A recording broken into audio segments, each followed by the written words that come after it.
Heidi, you are our newest Kansas City resident. We're so happy that you moved here. And for our listeners, could you give us a brief list of the unbelievable accomplishments that you've done, that you've gotten so far in the powerlifting world? Let's start. So a lot of all-time world records here. Okay. I squatted 617 at 131.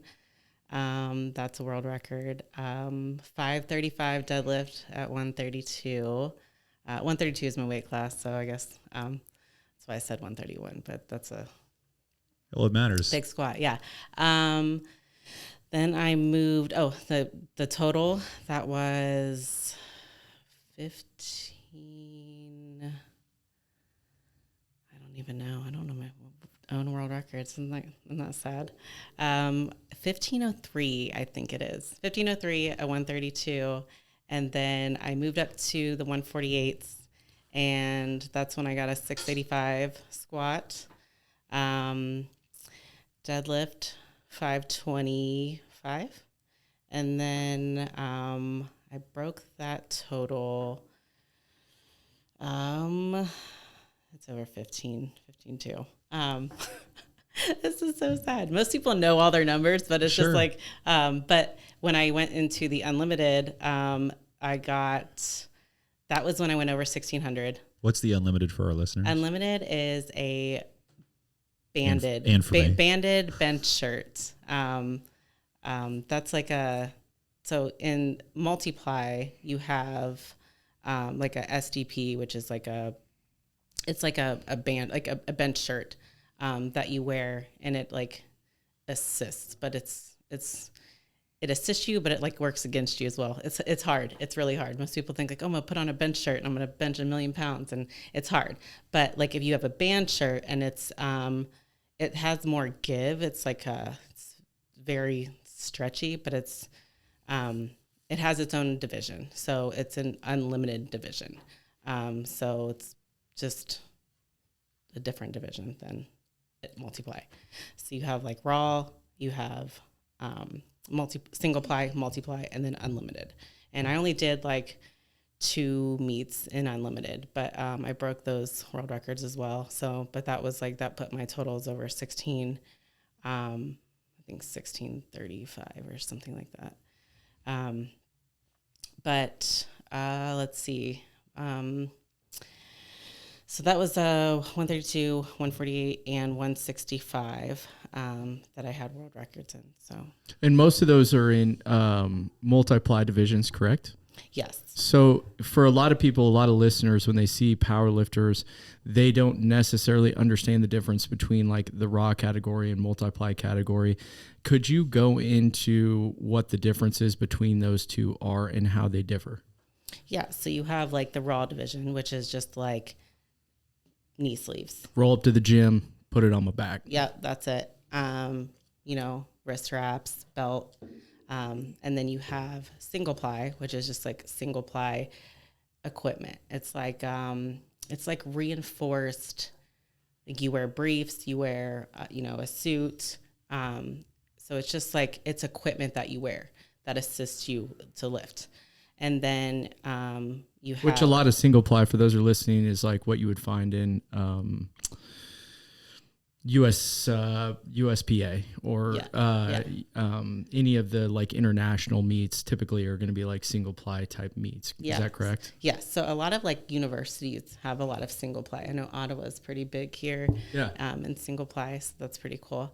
And then you have multiply. Jeff Frank, the coach of Ottawa. Yes. Yeah. And then you have single ply, and then you have multiply. Multiply is just like multi layers. And then you have like unlimited, but unlimited is more of like a new division. So that's like, the more ply for our listeners again would just mean the more assistance. Yes. But the plies are added. So you have like single ply is 1 ply, and multiply is 2 or more. Mm-hmm. I would argue that like multiply, it takes a longer time to get used to the equipment. It takes a longer time to train in the equipment. Is that correct? It is. And it's like, it's not just, I can slap this on and I'm going to put more weight Certainly on. Not. It's Absolutely not. It works against you. So you have to like have a strong base to show an example, Luke, of like a multi-ply lift. Throw one of those up on the screen while you're talking. Sorry to interrupt, Heidi. No, you're fine. Just want to get a feel for that because it's not something that you can easily get into. You usually have to have help. You have a even whole putting crew. on the equipment. So that is a Leviathan, and it is like made out of canvas, and it's really reinforced in your hips. You have like straps that you would wear, like the straps that you tighten. So it's basically you just can't breathe. There's a lot of pressure. That was my 132.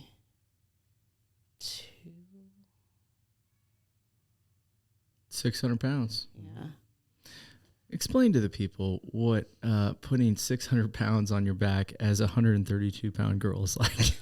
Because I'll tell you right now, it's not fun when you're, When you were 260 pounds. Yeah. Yeah. So anything over like 515, which was 5 plates, it kind of almost felt the same, just a lot more pressure in your suit.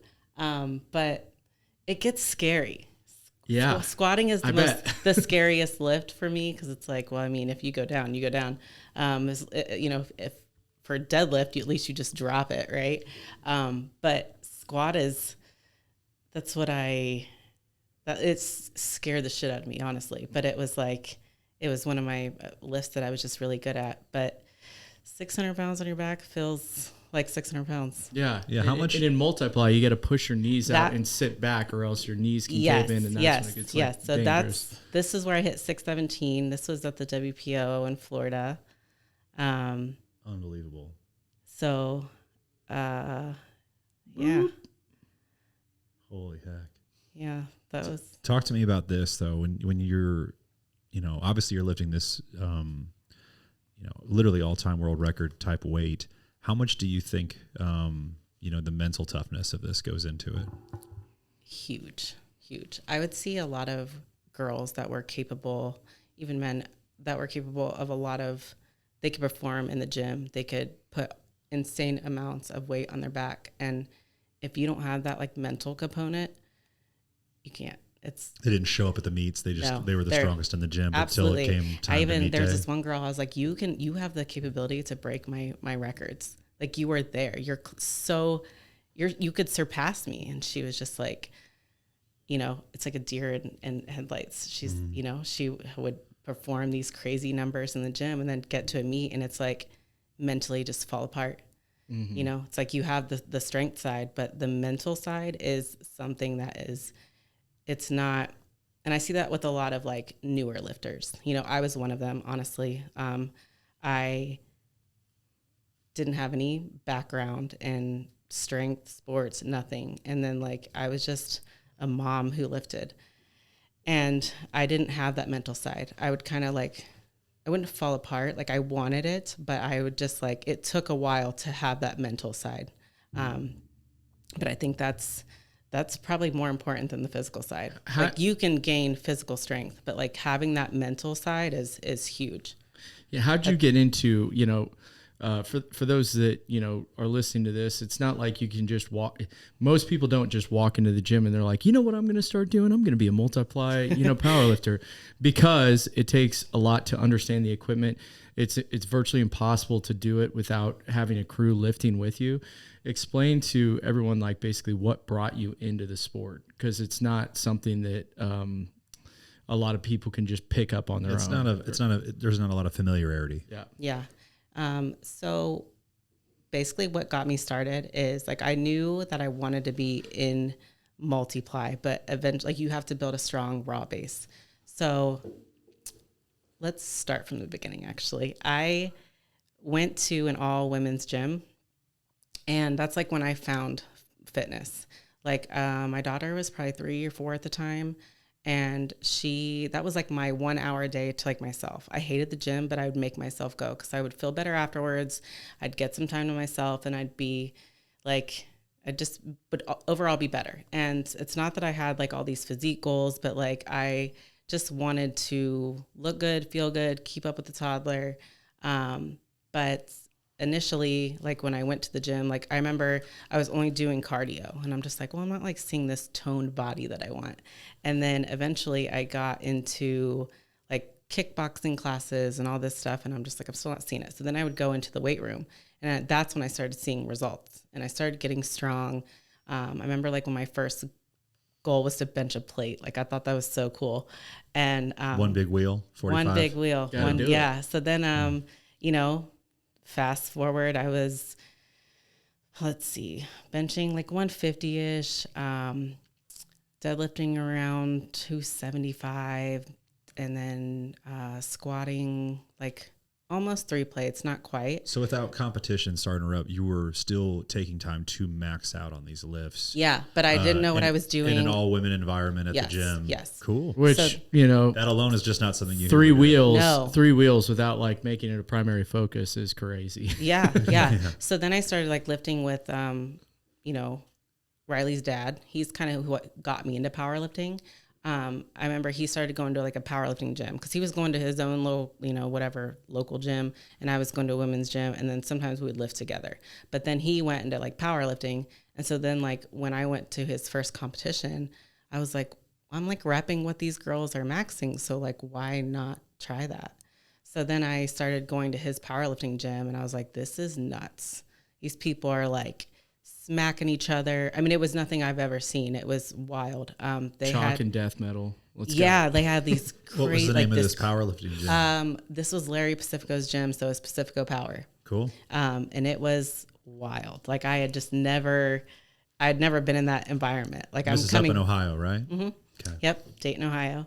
And Larry is a legend. Like he was like my very first kind of like powerlifting coach. And then I did my first meet. I got first place. I was like, this is so cool. And then like it gave me like this confidence in myself that was just some purpose in the gym. Yeah. So I was like, okay, like I can do this. And then I learned like what a monolift was.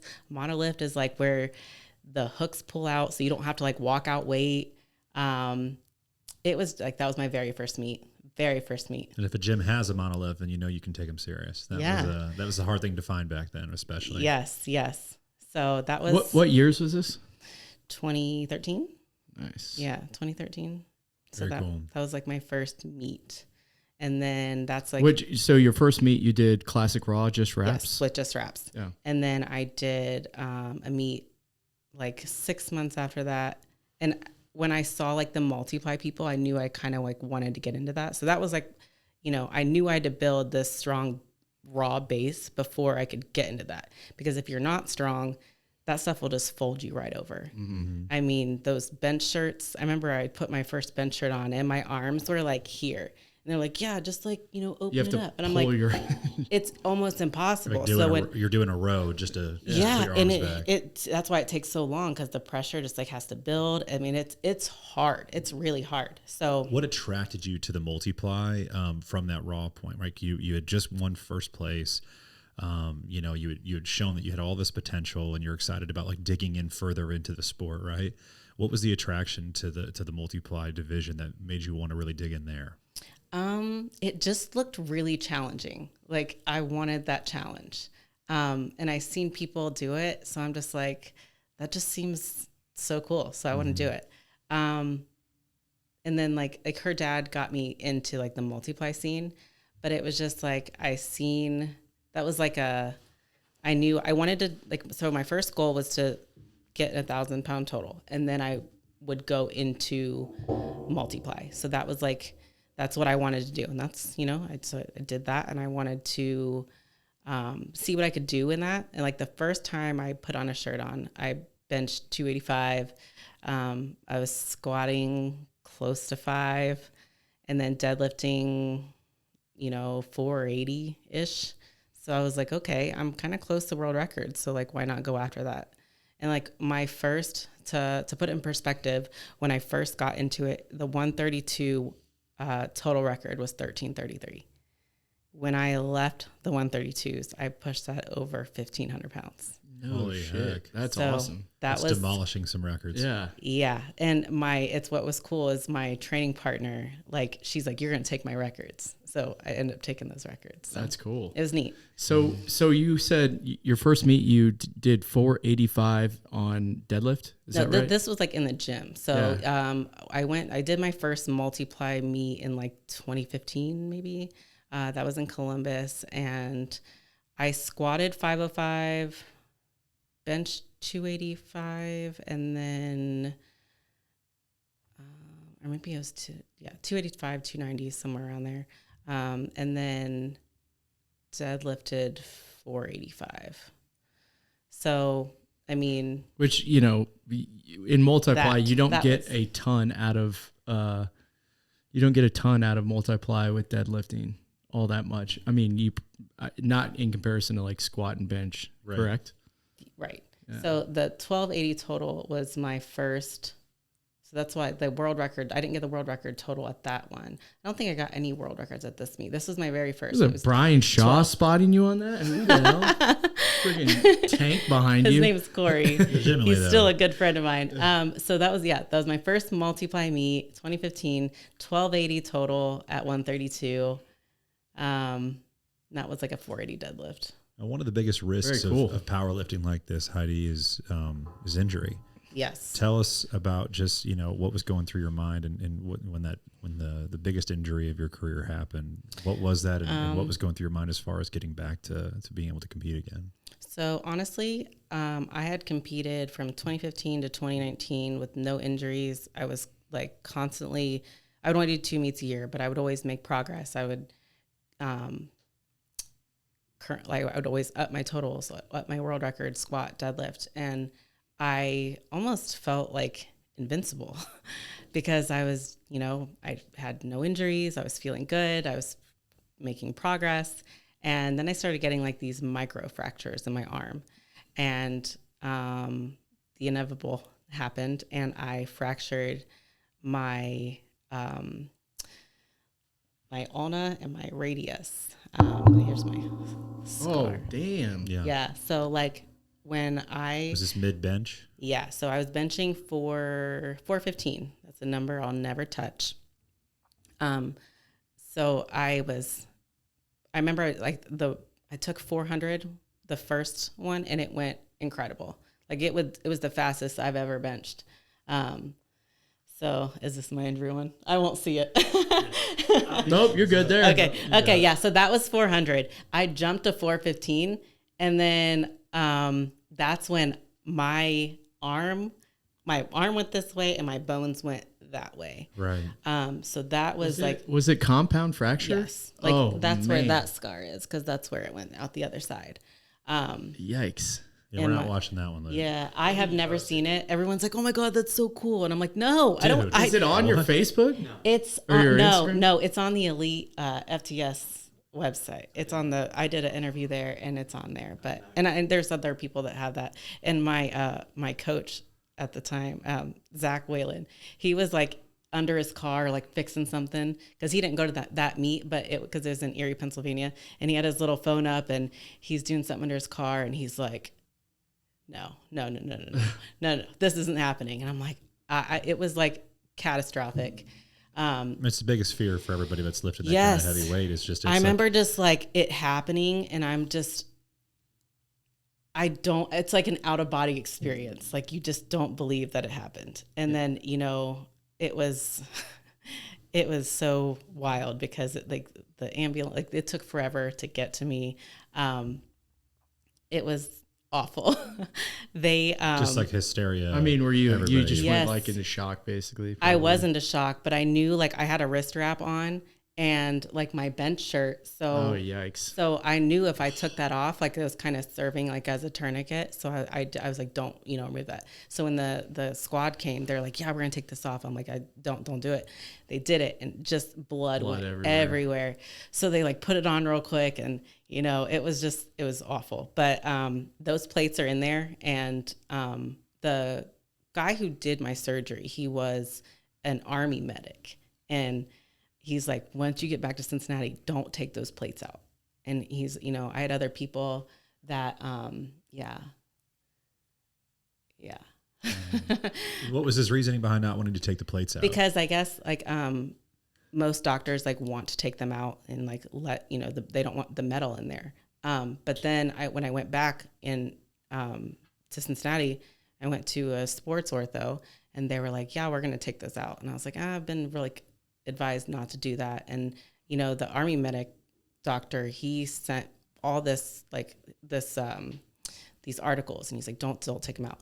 So I like went against the surgeon, or I went against the ortho. And I'm so happy because once they cleared me and I did all my PT and stuff like that, I went back and he was like, you know what?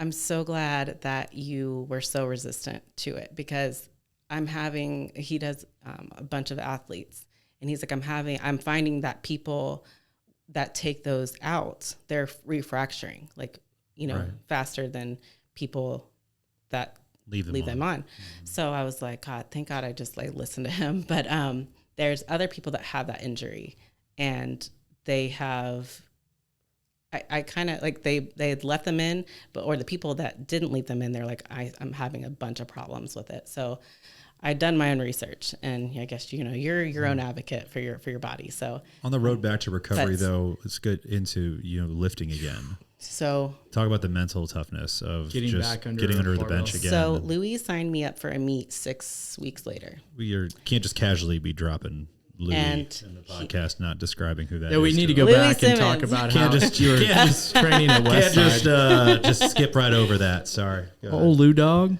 Yeah. So absolute legend, Louie Simmons. Biggest name in powerlifting, I would say. Who was coaching you at that time? Who was coaching you at this time? Yes, trained at Westside Barbell.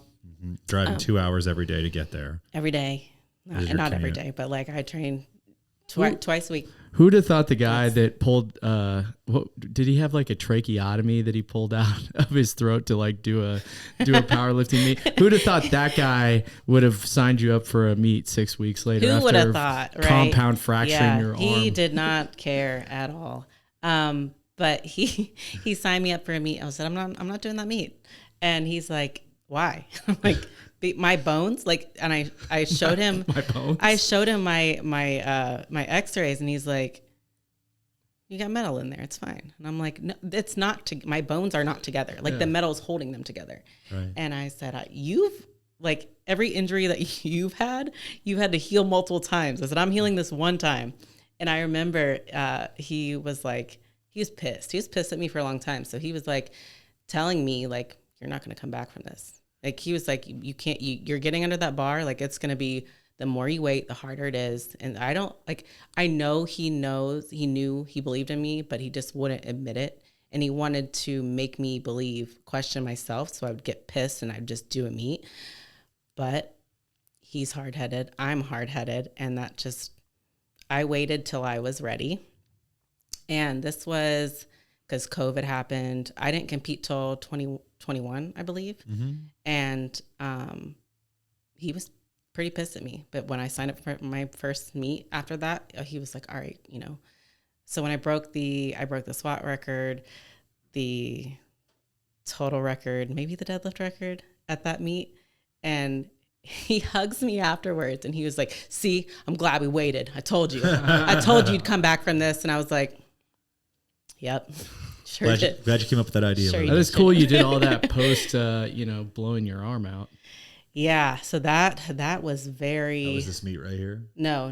That was 2018. That was my old training group. 2021, Luke.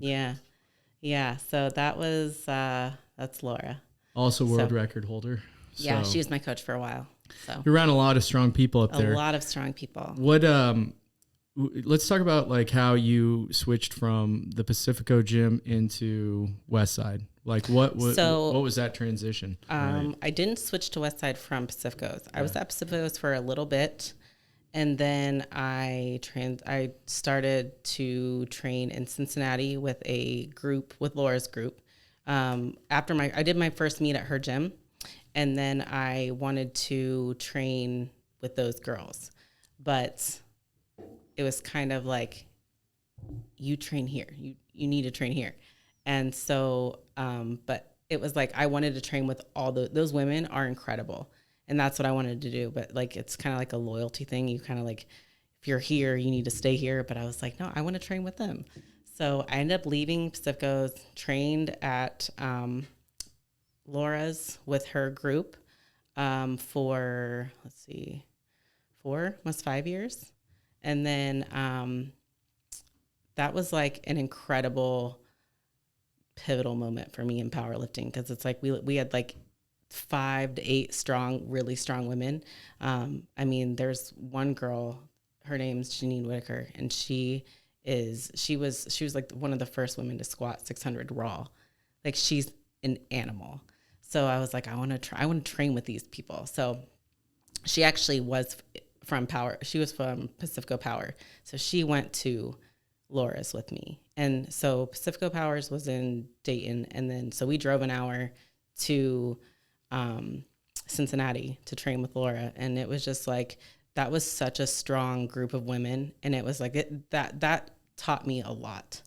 It was like its own season of life before Westside. It was so good. During this time, were you guys, even at Pacifico Power, were you training conjugate the whole time? No, I was doing 5-3-1 there. I didn't learn conjugate until I trained with Laura. Okay, cool. Yeah, so then it kind of I've kind of been doing conjugate up until like kind of now. I'm still doing some conjugate, but like it's kind of like a hybrid of things. For anybody who's listening, can you explain like the very basic layout of conjugate method? So conjugate is like a variated system. So for me, like you would have like 2 max effort days and you'd have 2 dynamic effort days. Dynamic effort days are more of like a speed day. And then your 2 max effort days are like max effort weights. So you'd have like a max effort squat on Monday. You pick a variated bar, which is like a safety squat bar, camber bar, straight bar. You know, you pick your bar, but then you pick an accommodating resistance. So bands, chains. We would do a lot of box squatting. So you just pick a movement, like a different bar, different chain, different accommodating resistance. And then you do like 3-week waves of that. So, so we would have a max effort upper, a max effort lower, and a dynamic effort upper and lower workout. So that's kind of what your week would look like. But it's more of just like a variated bar, accommodating resistance, and like in 3-week waves, if that makes sense. Yeah. So if anybody is listening to this that, sees anybody using bands or chains at the gym, that's basically coming from Westside, essentially coming from Louie Simmons originally. It's not just for the gram like you were thinking. But he originally got it from Russia. The Soviets. Yeah. Mm-hmm.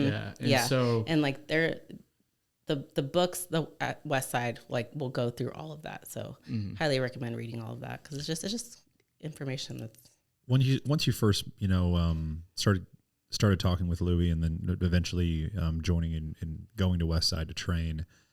Did you feel like you were kind of graduating there, or was it just trying something new, or did you feel intimidated? Were you feeling fearless? Kind of what was going through your mind when you started to take that 2-hour trip there?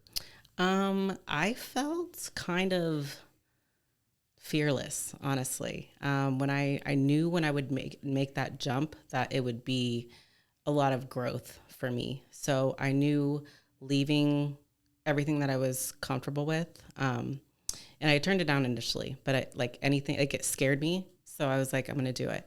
And I'd been there at my previous gym for 4 or 5 years. And I was like, honestly, I'm going to do it. So once I decided that I was going to make that jump, I knew I was responsible for my own training. I knew I was responsible for, I had someone at my old gym, I had someone that wrapped my knees. I had someone that wrapped my wrists, and the program is sent to you. I knew I would be in charge of almost all of it, and the expectations of Louie Simmons, that's not to be taken lightly. So that was a scary realization, but it was necessary for me to just jump. So Mondays and Fridays I would drive to Westside. I would leave my house at 2:30 in the morning, get there by 4, hang out with Lou in the parking lot for a little bit, but we were always under the bar, same time ever. And you cannot be late. That is extremely important. It's like showing up for work. And then Wednesdays and Saturdays, I would do my training at River City. And it was a good mix, because I would have the crazy environment of Westside, but I would also have this environment, this fun family dynamic at River City. So honestly, like having both of Balanced those. you out. Yeah. And Lou was so supportive of me going to both gyms. So that was like against a lot of band tension. So that's when I was explaining. So box squats, band tension. Yeah, we did a lot. You just have briefs on there? Mm-hmm. Yeah. What's for our listeners, again, the Westside Barbell culture, well documented, well known amongst people who are into strength sports. But for those that aren't, that are just, casual fitness fans, tell us about just kind of what that culture was like. Obviously you said, hey, you had to be on time, but there's like several stories of people being kicked out, people like throwing up all the time. Yeah. Just like felons, meth addicts. Yeah. Yes. That is a hardcore but it's like culture. I feel like it kind of is almost like the basis, like the absolute basis of comparison for all other hardcore gyms. Yes. So that's like the pinnacle of all like strength gyms. Westside is Westside Barbell. It's a very hard culture if you're like a soft individual. You can't take things personally. Like there's people that will just, if you're there to perform, and if you're not going to perform or do what Lou says, like you're just kicked out. But it was full of felons. It was like a dirty, like underground kind of feel to it. It was, so you would have like training groups. But it was the dynamic there it's unmatched. I don't think that can be ever found. I think cause that's like, I think that kind of powerlifting has like died. I think a lot of people now, like they wouldn't do it for the gram now. Yeah. And no gram there back was a then. lot of things like Lou would get pissed about stuff that was like, towards the end of it, he was like, no phones. No. Yeah. And that's why a lot of my West Side stuff isn't like, I would film it, but I wasn't like you're not allowed to post it or anything like that. Like they didn't want that. So, but it was that energy there was unmatched. And I don't think I could have done what I've done if it wasn't for that like energy. Mm-hmm. That was, and you're expected to perform, like usually with a conjugate system, I didn't explain percentages, but like you choose like 50% bar weight for the first week, 55, 60. And then like so that's bar weight. And then you do like 25% band, accommodating resistance, so bands, chains, whatever. And then, you would have like, but Louie towards his girl group was, we were doing like 75, 80, 85%. Those percentages were huge. So, we're squatting like 400 pounds plus a ton of bands, chains. It was like, and then we do 5x5. So it's just like, I'm 4:00 in the morning and you're just doing like 600 pounds for a 5x5. And it was just like, but there's not enough caffeine in the world. There's not. I'm just like chugging some pre-workout. But it was like me, Sinead, Melissa, like those are my old training partners that were like, it was just like this little girl group.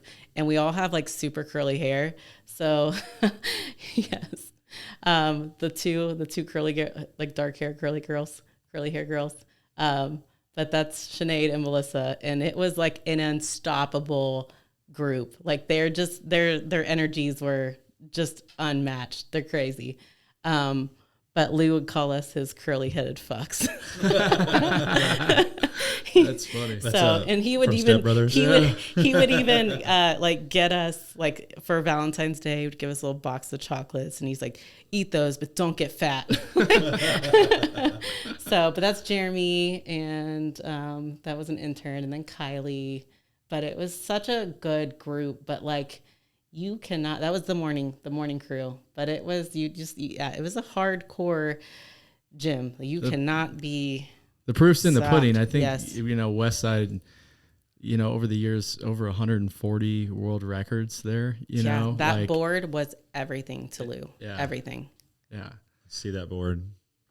Yes. So unreal.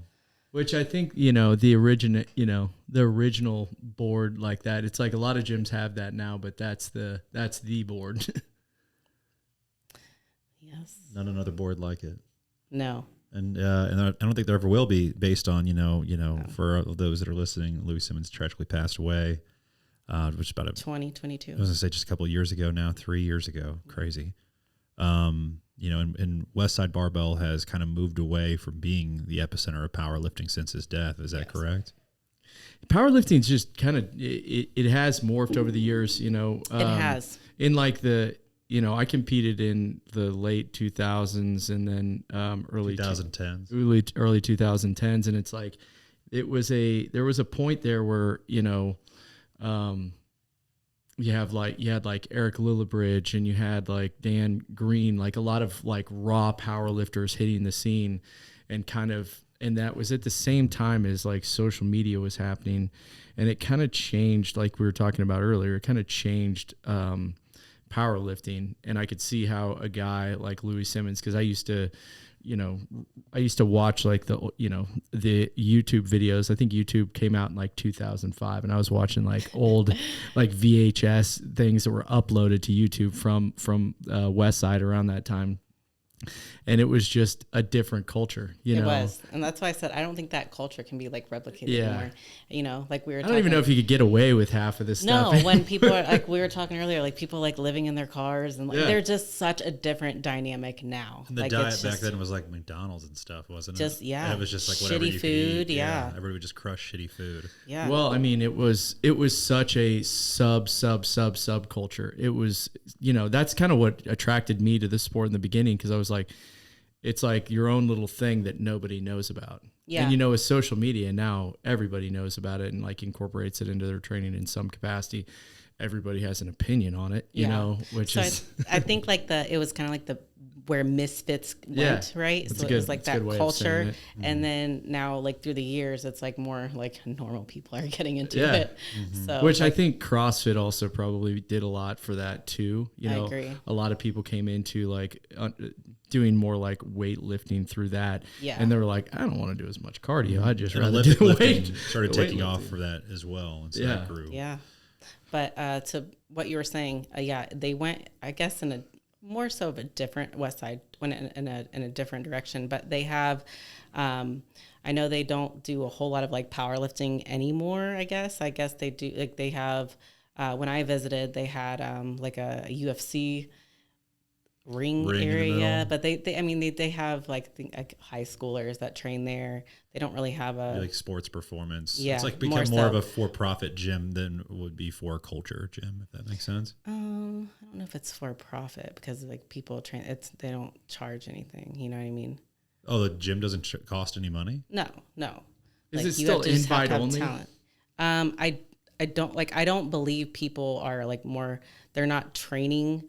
They don't have like the morning crew, like the lifters aren't there. I think it's more of a learning facility now. Like they're taking like high school athletes or athletes like from the UFC, and they're kind of just like experimenting with like the equipment and stuff like that. But like I think more so it's like they have the business that they're running. They do some podcasts, and they have like they have the training side of things, but they also have like a memorial like museum that people can go and see, which is really cool, because like it has like once you go, they have the board there, of course, and they have like in front of that is like the deadlift platform, where it's just like all the equipment from Industry Drive moved over to, I think it's Hadley Drive, but moved over to that new facility, so you can see all the old equipment, the board, and then they have like stuff that like Louie sent.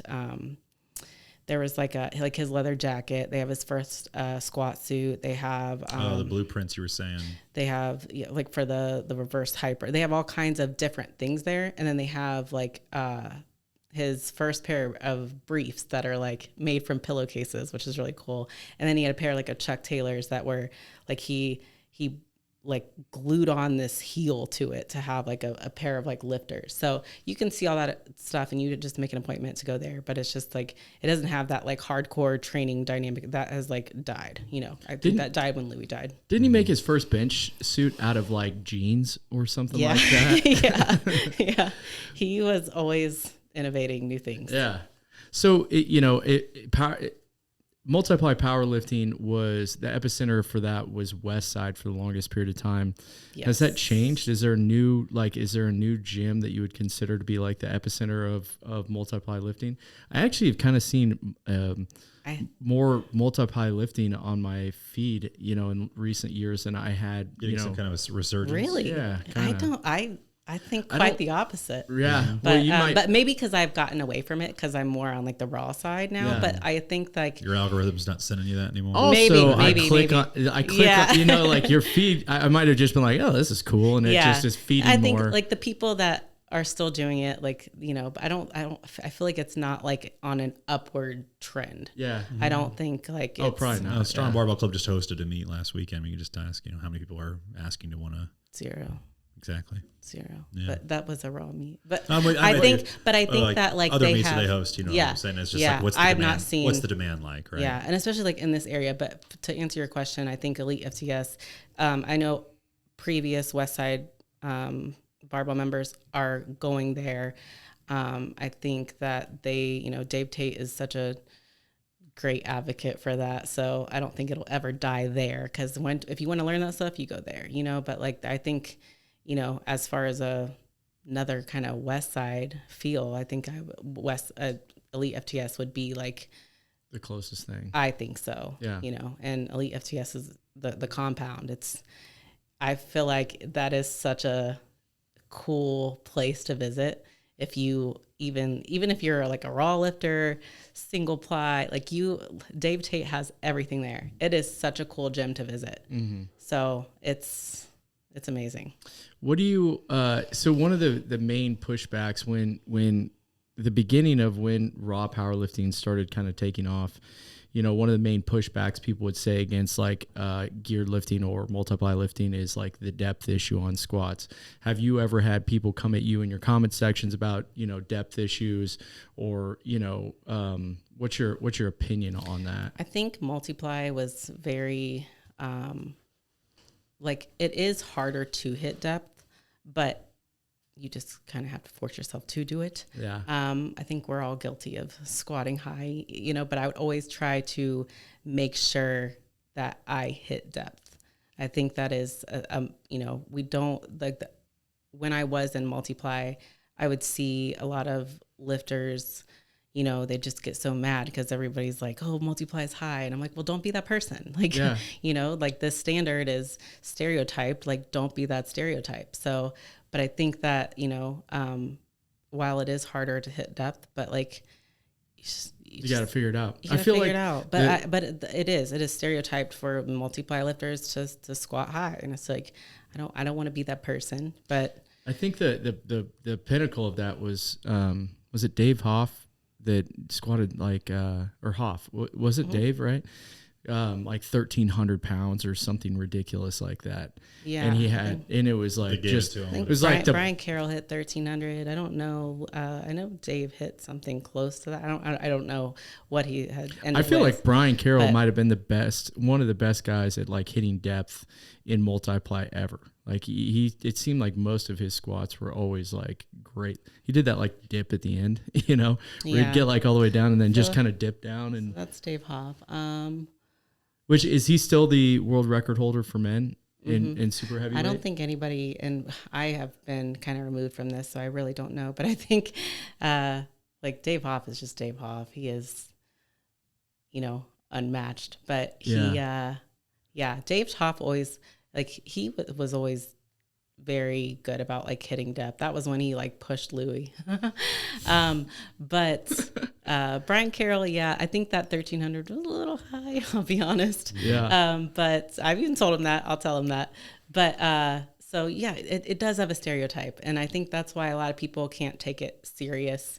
And that was one thing where if you post it, you're gonna get attacked. So it better be a good squat. Better be a good squat. Yeah. So stand behind that. I think, and I didn't want to be that person. So that's why like Laura was always like very, very, she'd always make sure like to call me at a good depth level. So I just didn't want to be. With you doing this for now, over a decade, as far as strength sports and genuinely testing your body's limits, how does your body feel now? My only injury was my arm, and I've been in this since 2013. Honestly, I feel great, but I also eat good. I take care of my body.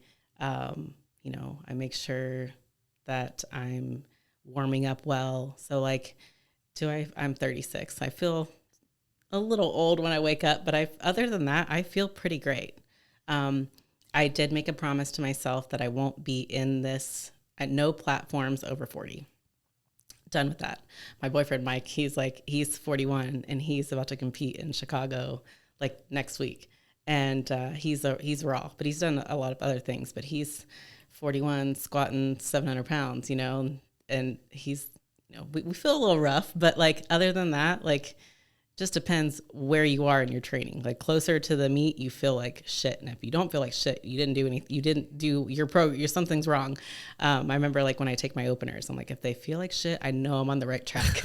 But right now I'm not in meet prep. So I'm kind of I feel good. I feel strong. Like I'm, you know, I just competed in December, and I'm like hitting those numbers in my off season, which is great. So, but my training's a little different now though too. So, but I feel good. I love that. Yeah. I think that's awesome. I think that's like the best, kind of like that's the best of what you could hope for. Yes. You know? So, you know, I had training partners they'd been doing this for a while, and they've had injury after injury after injury. And they, you know, one of them had to like roll out of bed and like crawl on the floor to go to the bathroom, you know, and then just kind of warm up his body. I'm like, I never want to be like that. Yeah, you know? the back issues is a common thing. I want to hike. I want to go climb mountains. I want to do yoga. I want to do all of these things. And I am 36. So I have a lot of life to live. I don't want to be, you know, not able to go places with my kid. I don't want to be like, you know, someone who just like lives in powerlifting for so long. I'm just like, I can't move.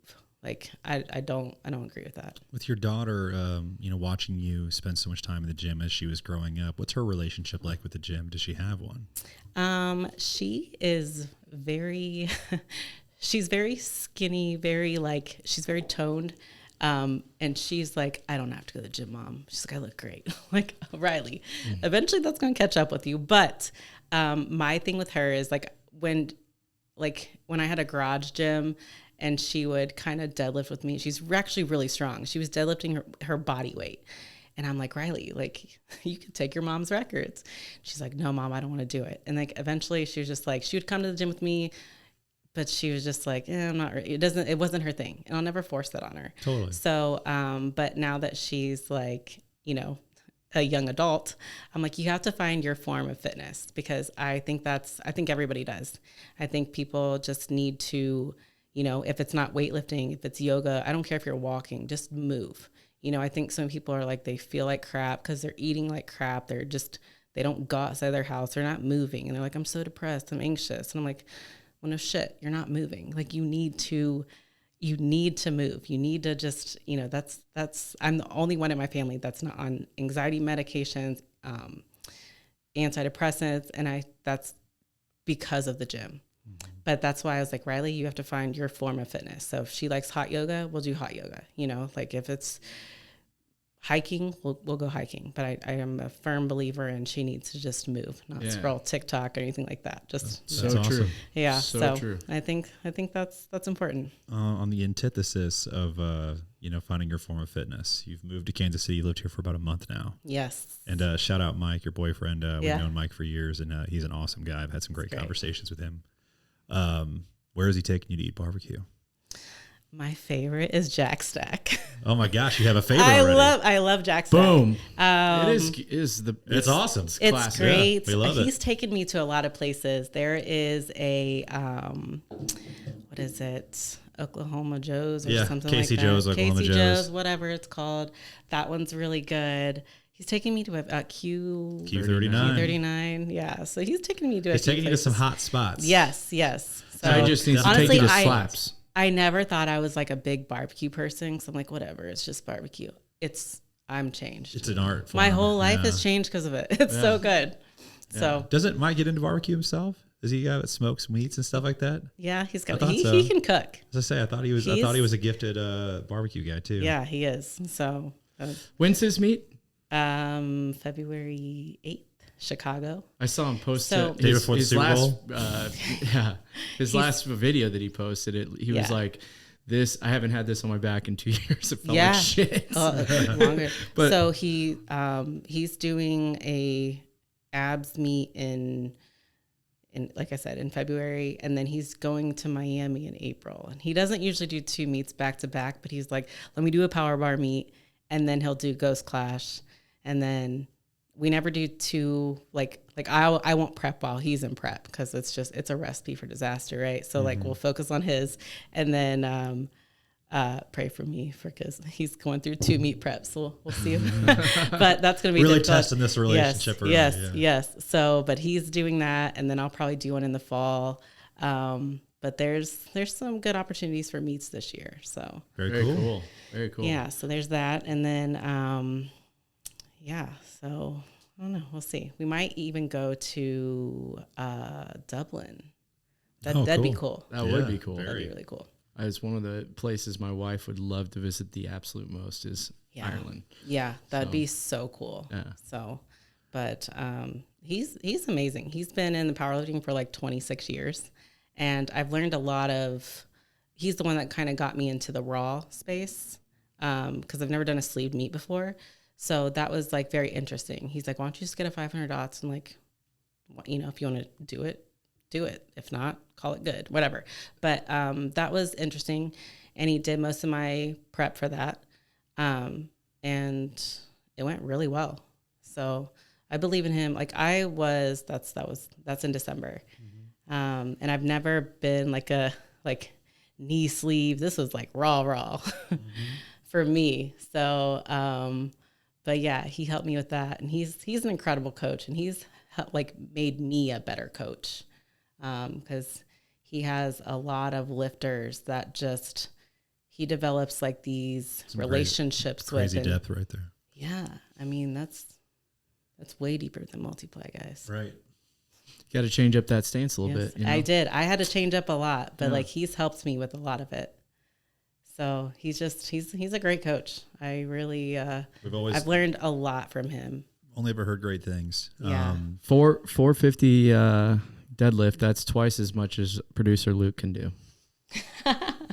3 times. You think you could do 225? I'm deadlifting later if you want some tips. You can come to SBC with me. Yeah. Yep. Shout out SBC. This is where you're training now here in Kansas City. Yes. Those people are amazing. Amazing. They JP have really made me was feel the first episode of our podcast. Oh, really? Mm-hmm. He also did Santa Claus did Yeah, I saw that. And Santa Claus were never in the same room at the same time. That's true. For sure. But Santa Claus was on our podcast, and he may have also been somewhere else, close by. Oh, cool. Yeah. But we appreciate your time, Heidi. It was so great to get to just meet you, get to talk to you. I loved hearing your stories, and really appreciate you sharing all of those with us. Where can our listeners find you? I am on Instagram, Mommy and Rye Lifts. You can find me there, message me there. But thanks for having me. I appreciate it. Yeah, welcome to Kansas City, and thank you for being on the podcast. Last thing we got to ask: will you become a Chiefs fan, or are you a Bengals fan? Bengals forever. Bengals forever. You're a Who Dey person? Yes. Oh my God. I'm not that big into football. Joe Burrow is our Achilles heel, so he hasn't made the playoffs since they called it Burrowhead. Yeah, that's true. I do like that. Hasn't won a playoff game. Hasn't been in the playoffs since they called it Burrowhead. It's the curse. Yeah. We'll see how long it lasts. All right. Thanks again. Well, thank you again.